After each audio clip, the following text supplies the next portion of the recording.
ರಾಮಚಂದ್ರನನ್ನು ನನ್ನೊಡನೆ ಕಳುಹಿಸಿಕೊಟ್ಟು ಯಾಗವು ನಿರ್ವಿಘ್ನವಾಗಿ ನೆರವೇರಲು ಕಾರಣಕರ್ತನಾಗು. ಮುನೀಂದ್ರ, ರಾಮನಿನ್ನೂ ಚಿಕ್ಕವನು. ಅವನಿಗೆ ಯುದ್ಧ ಮಾಡಿದ ಅನುಭವವಿಲ್ಲ. ಅದರಲ್ಲೂ ಮಹಾಮಾಯಾವಿಗಳಾದ ರಾಕ್ಷಸರೊಂದಿಗೆ ಯುದ್ಧ ಮಾಡುವ ಕಲ್ಪನೆ ಕೂಡ ಅವನಿಗಿಲ್ಲ. ಆದ್ದರಿಂದ ನಾನೇ ರಾಮನನ್ನು ನನ್ನೊಡನೆ ಕಳುಹಿಸುವುದಿಲ್ಲ ಎಂದು ಬೇರೆ ಬೇರೆ ರೀತಿಯಲ್ಲಿ ಹೇಳುವ ಬದಲು, ರಘುವಂಶದವನಾಗಿ ಯಾವ ವಿಶ್ವಾಮಿತ್ರನಿಗೆ ನಿನ್ನ ಹಿರಿಯ ರಾಜ ಕೊಟ್ಟ ಮಾತಿನಂತೆ ನಡೆಯುವ ಕಾರಣಕ್ಕೆ ರಾಜ್ಯವನ್ನು ತೊರೆದು ಪತ್ನಿಯನ್ನು ವಿಕ್ರಯಿಸಿದನೋ ಅಂತಹ ಹರಿಶ್ಚಂದ್ರ ಮಹಾರಾಜನ ಸಿಂಹಾಸನದಲ್ಲಿ ಕುಳಿತು ಕೊಟ್ಟ ಮಾತನ್ನು ನೆರವೇರಿಸಲಾರೆ ಎಂದು ನೇರವಾಗಿ ಹೇಳಿಬಿಡು.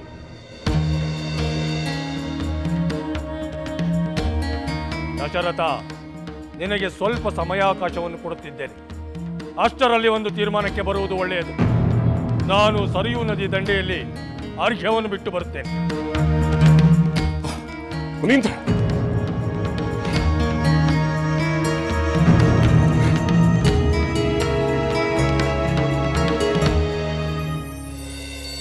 ಆದಿತ್ಯ ಸವಿತಾ ಸೂರ್ಯ ಖಗಃ ಪುಷಾ ಗಭಸ್ತಿಮಾನ್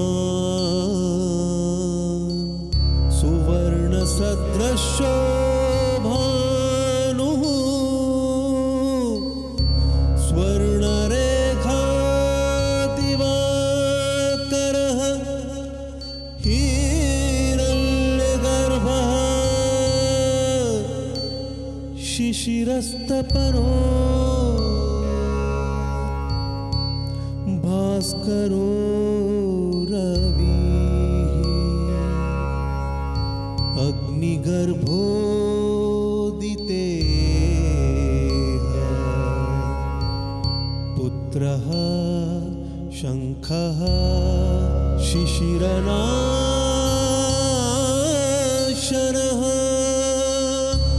ಹರಿದಶ್ವಃ.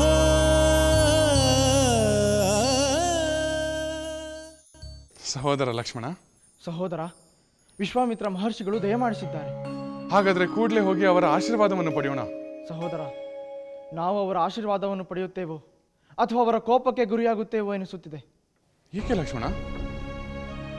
ಮಹಾಮುನಿಗಳು ಕೋಪಂತಹ ಯಾವ ಕಾರ್ಯವನ್ನು ನಾವು ಮಾಡಲು ಸಾಧ್ಯವಿಲ್ಲವಲ್ಲ. ಸಹೋದರ, ರಾಕ್ಷಸರಿಂದ ಅವರ ಯಾಗ ರಕ್ಷಣೆ ಮಾಡಲು ನೀನು ಅವರೊಂದಿಗೆ ತೆರಳಬೇಕು ಎಂಬುದು ಅವರ ಕೋರಿಕೆ. ಆ ಕೋರಿಕೆ ಏನೆಂದು ತಿಳಿಯದೆ ಅಪ್ಪಾಜಿ ಅವರಿಗೆ ವಾಗ್ದಾನ ಮಾಡಿದರು. ಆದರೆ ಈಗ ನೀನು ಚಿಕ್ಕವನು ರಾಕ್ಷಸರೊಂದಿಗೆ ಯುದ್ಧ ಮಾಡುವುದು ಅಸಾಧ್ಯ, ಆದ್ದರಿಂದ ನಾನೇ ಬರುತ್ತೇನೆ ಎನ್ನುತ್ತಿದ್ದಾರೆ. ಆದರೆ ವಿಶ್ವಾಮಿತ್ರರು ಅವರ ಮಾತನ್ನು ಒಪ್ಪುತ್ತಿಲ್ಲ. ಲಕ್ಷ್ಮಣ, ತಂದೆಯವರು ಕೊಟ್ಟ ಮಾತು ನೆರವೇರುವಂತೆ ಮಾಡಬೇಕಾದದ್ದು ಮಕ್ಕಳಾದ ನಮ್ಮ ಆದ್ಯ ಕರ್ತವ್ಯ. ಅದೆಂಥ ಅಸಾಧ್ಯ ಕಾರ್ಯವೇ ಇರಲಿ, ನಾವು ಮುನೀಂದ್ರರೊಂದಿಗೆ ಹೋಗಲೇಬೇಕು. ಅದಕ್ಕಾಗಿ ತಂದೆಯವರನ್ನು ಕೂಡಲೇ ಕಂಡು ನಮ್ಮನ್ನು ಮಹರ್ಷಿ ವಿಶ್ವಾಮಿತ್ರರೊಂದಿಗೆ ಕಳುಹಿಸುವಂತೆ ನಾನವರಲ್ಲಿ ಪ್ರಾರ್ಥಿಸುತ್ತೇನೆ. ಆಗಲಿ ಸಹೋದರ, ನಾನು ನಿನ್ನ ಅನುಜನಲ್ಲವೇ? ನಿನ್ನನ್ನು ಅನುಸರಿಸಲು ಅಪೇಕ್ಷಿಸುತ್ತೇನೆ.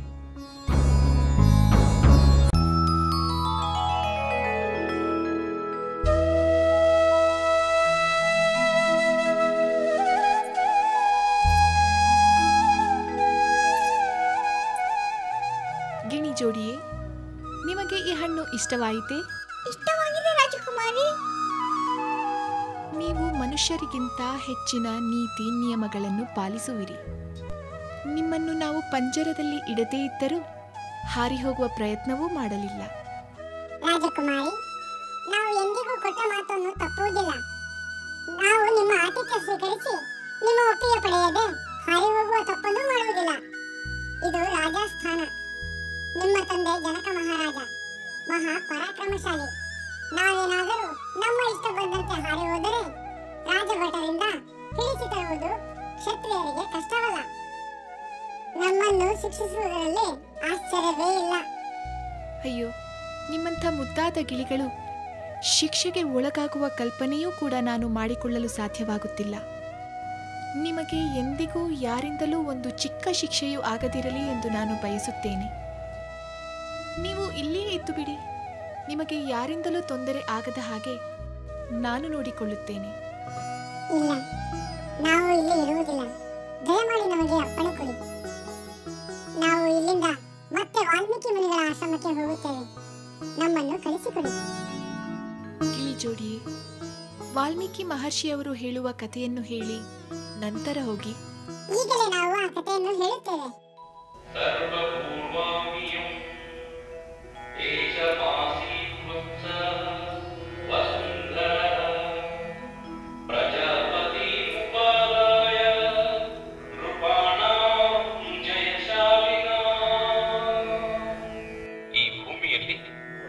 ಪ್ರಜಾಪತಿಯಿಂದ ಪ್ರಾರಂಭವಾದ ಕೋಸಲ ದೇಶದ ಇಕ್ಷ್ವಾಕು ವಂಶದಲ್ಲಿ ಅಜನ ಸುತನಾದ ದಶರಥನೆಂಬ ಮಹಾಮಹಿಮನು ಆಳುತ್ತಿದ್ದರು.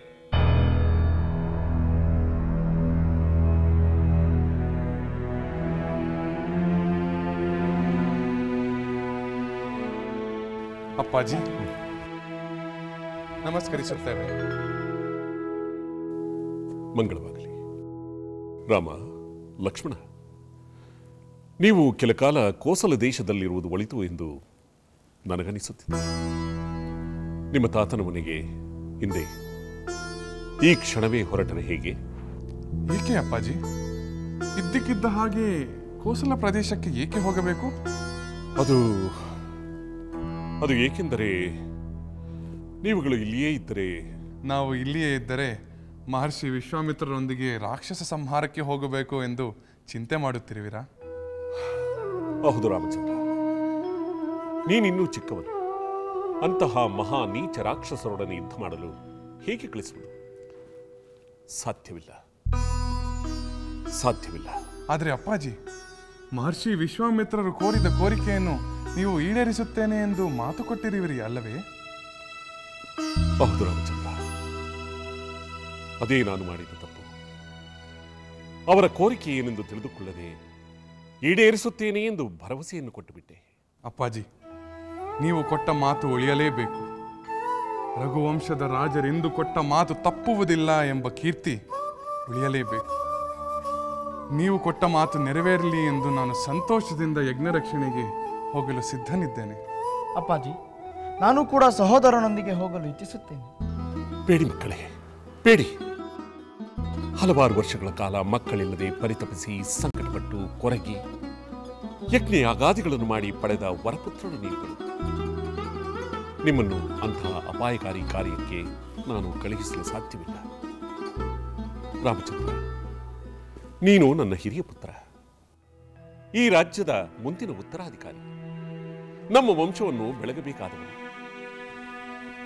ಇಂತಹ ಸಮಯದಲ್ಲಿ ಇಷ್ಟು ಚಿಕ್ಕ ವಯಸ್ಸಿನಲ್ಲಿ ನಿನ್ನನ್ನು ಆ ರಾಕ್ಷಸರೊಡನೆ ಹೋರಾಡಲು ಕಳಿಸಿ ನಿನ್ನ ಬರುವಿಕೆಯನ್ನೇ ಕಾಯುತ್ತಾ, ನಿನ್ನ ಯೋಗಕ್ಷೇಮಕ್ಕೋಸ್ಕರ ಹಂಬಲಿಸುತ್ತಾ, ಆತಂಕದಿಂದ ಬೆಂಕಿಯ ಕೆಂಡದ ಮೇಲೆ ನಿಂತಂತೆ ಕಾಯುವುದು ನನ್ನಿಂದ ಸಾಧ್ಯವಿಲ್ಲ.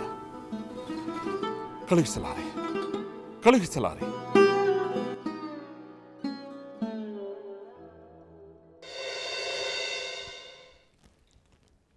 ಬ್ರಹ್ಮರ್ಷಿ ವಸಿಷ್ಠರಿಗೆ ಪ್ರಣಾಮಗಳು. ರಾಮ, ಲಕ್ಷ್ಮಣ, ದೀರ್ಘಾಯುಷ್ಮಾನ್ ಭವ. ಪೂರ್ಣ ಚಂದ್ರನಂತೆ ಕಂಗೊಳಿಸಬೇಕಾದ ನಿಮ್ಮ ಮುಖಾರವಿಂದವು ಚಿಂತೆಯಿಂದ ಕೂಡಿದೆ. ಮಹರ್ಷಿಗಳೇ, ಮಹಾತಪಸ್ವಿಗಳಾದ ವಿಶ್ವಾಮಿತ್ರ ಮುನಿಗಳು ನಮ್ಮ ಅರಮನೆಗೆ ಆಗಮಿಸಿ ನನ್ನನ್ನು ಯಜ್ಞ ರಕ್ಷಣೆಗೆ ಕರೆದೊಯ್ಯಲು ಅಪೇಕ್ಷೆ ಪಟ್ಟಿದ್ದಾರಂತೆ. ಆದರೆ ನಾನು ಚಿಕ್ಕವನೆಂದು ತಂದೆಯವರು ನನ್ನನ್ನು ಕಳುಹಿಸಲು ಇಷ್ಟವಿಲ್ಲವಂತೆ. ಆದರೆ ತಂದೆಯವರ ಮಾತನ್ನು ನಾನು ಪರಿಪಾಲಿಸಬೇಕು, ಯಜ್ಞ ರಕ್ಷಣೆಯೂ ಆಗಬೇಕು. ಅದೇ ನನ್ನ ಆಸೆ. ಅದಕ್ಕೆ ನಾನು ಮುನಿಗಳೊಂದಿಗೆ ಹೋಗಲು ಸಿದ್ಧನಿದ್ದೇನೆ. ಗುರುಗಳೇ, ನಾನೂ ಹೋಗಲು ಸಿದ್ಧನಿದ್ದೇನೆ.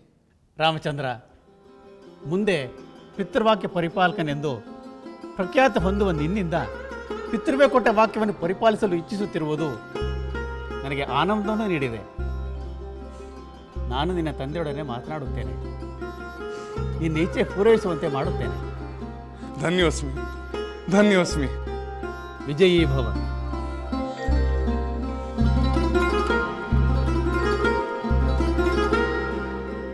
ಮಹರ್ಷಿ ವಿಶ್ವಾಮಿತ್ರರೇ, ತಾವು ನಡೆಸುವ ಯಜ್ಞದ ರಕ್ಷಣೆಗಾಗಿ ನಮ್ಮ ಮೇಲೆ ವಿಶ್ವಾಸವಿಟ್ಟು ಇಲ್ಲಿಯವರೆಗೂ ಆಗಮಿಸಿ ತಮ್ಮ ಕೋರಿಕೆಯನ್ನು ನಮ್ಮಲ್ಲಿ ಹೇಳಿದ್ದಕ್ಕಾಗಿ ನಾವು ತಮ್ಮಲ್ಲಿ ಗೌರವಪೂರ್ವಕವಾದ ವಂದನೆಯನ್ನು ಸಲ್ಲಿಸುತ್ತಿದ್ದೇವೆ. ನಮ್ಮ ಅಪೇಕ್ಷೆಯನ್ನು ನೆರವೇರಿಸುವ ಮನಸ್ಸು ಮಾಡಿರುವ ಹಾಗಿದೆ. ಮಹರ್ಷಿಗಳೇ, ನೀವು ನಡೆಸುವ ಯಜ್ಞಕ್ಕೆ ಇರುವ ರಾಕ್ಷಸ ಬಾಧೆ ತಪ್ಪಬೇಕು. ಆ ಯಜ್ಞ ನಿರ್ವಿಘ್ನವಾಗಿ ನಡೆಯಬೇಕು. ಆ ಕಾರ್ಯ ನಮ್ಮಿಂದ ತಪ್ಪದೇ ಆಗಬೇಕು. ತಾವು ಇಲ್ಲಿಗೆ ಬಂದದ್ದು ವ್ಯರ್ಥವಾಗಬಾರದು ಎನ್ನುವುದು ನಮ್ಮ ಅಭಿಮತ.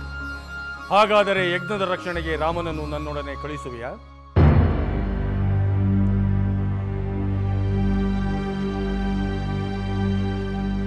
ತಮ್ಮಲ್ಲಿ ಕೈ ಮುಗಿದು ಅತ್ಯಂತ ವಿನಯದಿಂದ ಕೇಳಿಕೊಳ್ಳುತ್ತಿದ್ದೇನೆ. ತಮ್ಮ ಯಜ್ಞದ ರಕ್ಷಣೆ ಖಂಡಿತ ಆಗುತ್ತದೆ. ಆದರೆ ಮಹರ್ಷಿಗಳೇ, ನನ್ನ ರಾಮ ಇನ್ನೂ 16 ವರ್ಷಗಳೂ ತುಂಬದ ಬಾಲಕ. ಅವನಿಗೆ ರಾಕ್ಷಸರೊಡನೆ ಹೋರಾಡುವ ಯೋಗ್ಯತೆ ಇದೆ ಎಂದು ನಾನು ಹೇಗೆ ನಂಬಲಿ? ಅಂದರೆ ರಾಮನನ್ನು ಕಳುಹಿಸುವುದಿಲ್ಲವೇ? ಮಹರ್ಷಿಗಳೇ, ರಾಮನನ್ನು ಕಳುಹಿಸಲಾಗದ ಮಾತ್ರಕ್ಕೆ ಯಜ್ಞದ ರಕ್ಷಣೆಯಾಗಲಾರದು ಎಂದು ಭಾವಿಸಬೇಡಿ.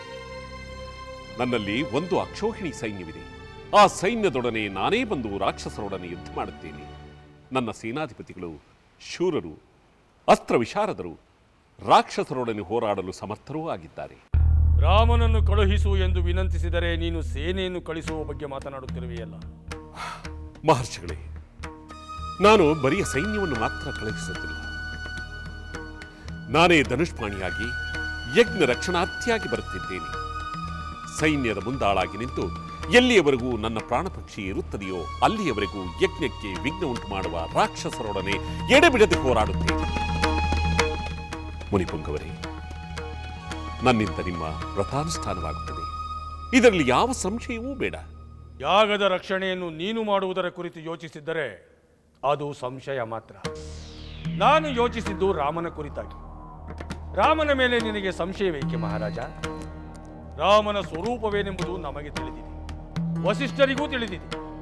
ವಸಿಷ್ಠರೊಡನೆ ಸಮಾಲೋಚಿಸು ಎಂದು ನಿನಗೆ ತಿಳಿಸಿದ್ದೆ. ಆದರೆ ನೀನು ಯಾರೊಡನೆಯೂ ಸಮಾಲೋಚಿಸದೆ ಕೇವಲ ನಿನ್ನ ನಿರ್ಧಾರವನ್ನು ತಿಳಿಸುತ್ತಿರುವ ಹಾಗಿದೆ.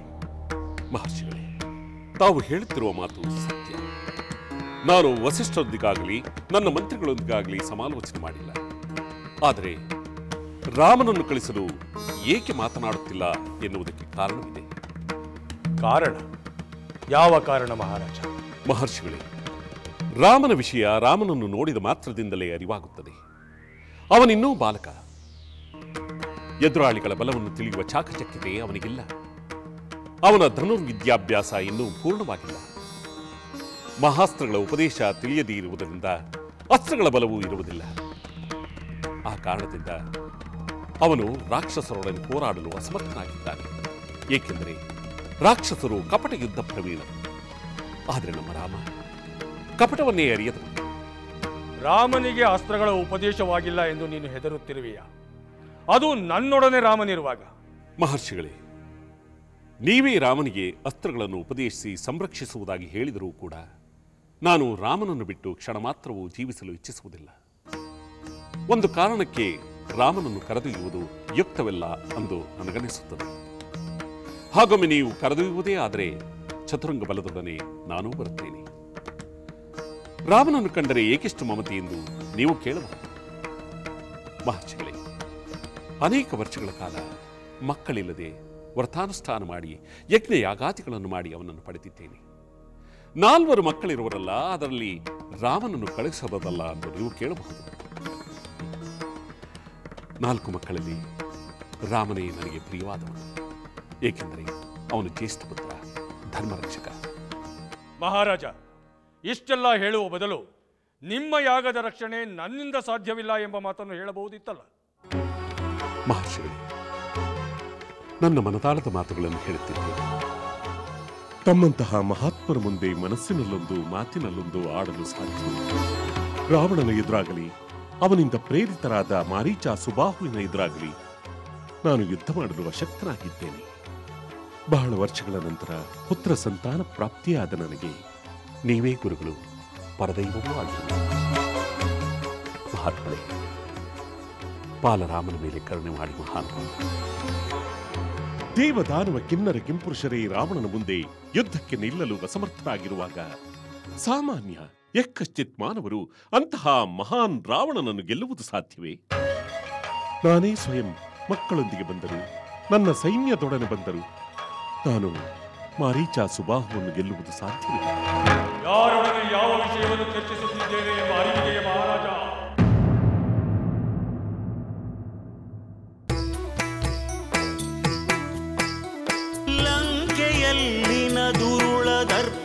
ಸೀತೆ ಸಹನೆಗೆ ಸೋತಿತು. ಅಂಕೆ ಇರದ ಅಸುರ ಕುಲವು ರಾಮ ಬಾಣಕ್ಕೆ ಅಡಗಿತು. ದೂರವಿರಲಿ ಸನಿಹವಿರಲಿ ರಾಮ ಹೃದಯ ನಿವಾಸಿನಿ. ಯುಗವು ಯುಗವು ಸಾಗಲಿ ಅಕಳಂಕ ಪ್ರೇಮ ಪ್ರಬೋಧಿನಿ. ಅಮರ ಗಾಧೆ ಧರಣಿ ಜಾತೆ ಸಾಧ್ವೆ ಸೀತೆ ಸುಚರಿತೆ. ಸಹನ ಶಕ್ತಿ ಪತಿಯ ಭಕ್ತಿ ಲೋಕಮಾನ್ಯ ವಂದಿತೆ.